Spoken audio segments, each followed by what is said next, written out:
ये कौन है? ये वो जो लकी मनोज है। बस बस बस इधर इधर इधर।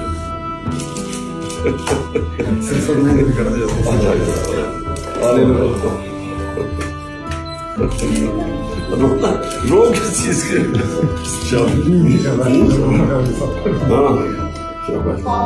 क्या क्या पढ़ते हो? 9th में? हाँ 9th में? क्या नाम है तुम्हारा?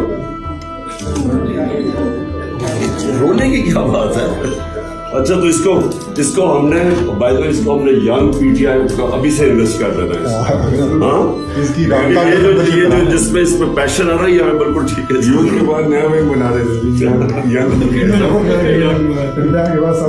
हाँ इसको हम करवाएंगे इसको। ठीक है ओके शाबाश। ऑटोग्राफ चाहिए। 8 साल पहले आपको पेपर में देखा था तब मैं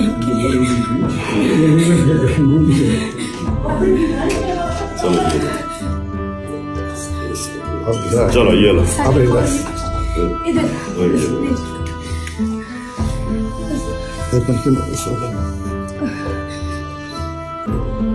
क्या नाम था तुम्हारा? अबू बकर।